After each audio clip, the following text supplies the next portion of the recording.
Bonjour, chers amis. Nous reprenons la lecture de l'encyclique du pape François, Fratelli Tutti, numéro 57 à 71. Voilà vos indications de lecture pour aujourd'hui. Et le pape François nous invite à creuser encore ce don de la fraternité et de l'amitié sociale.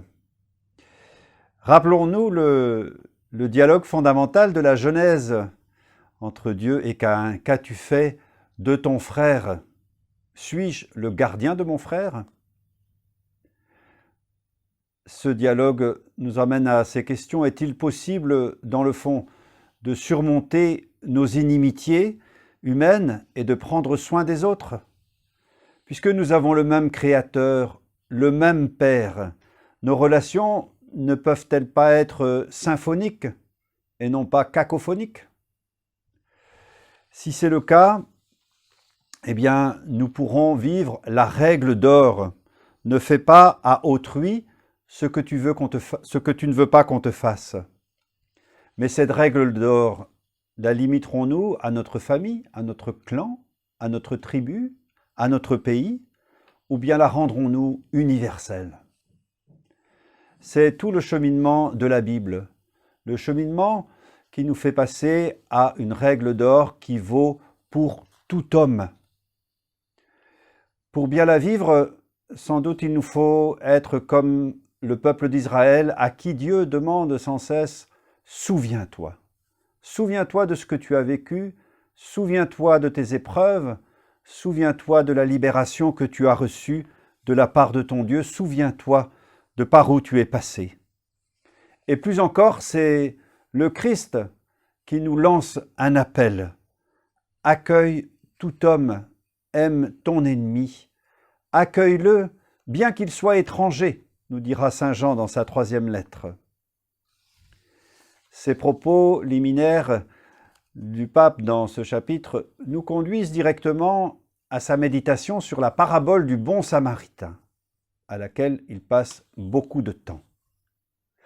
Comme y invitait le fondateur des Jésuites, et le pape en disciple de saint Ignace, fondateur des Jésuites, eh bien, il prend ce même chemin de décrire la scène et nous inviter à nous identifier à un des personnages.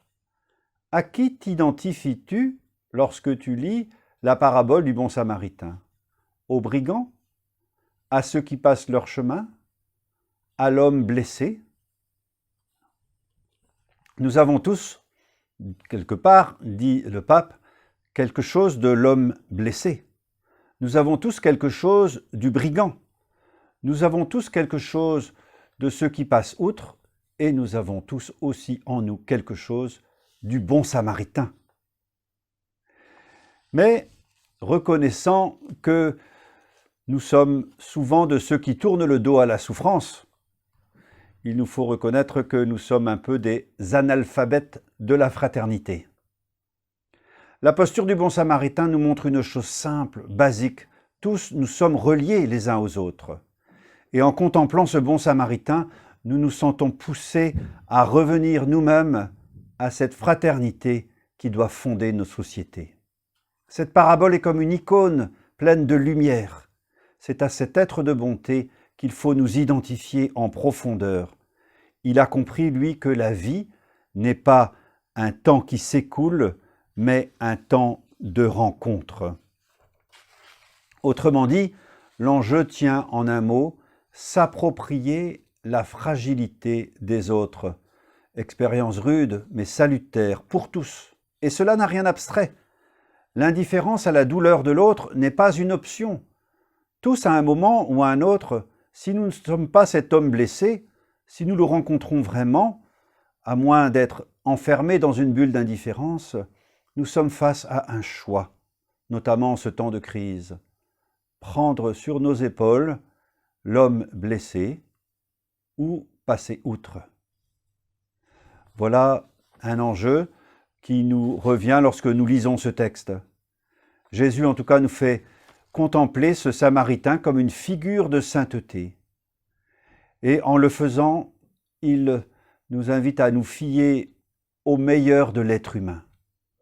Il nous engage par cette parabole à réintégrer l'homme souffrant et à bâtir une société digne de ce nom. Bonne lecture et bonne méditation de cette encyclique.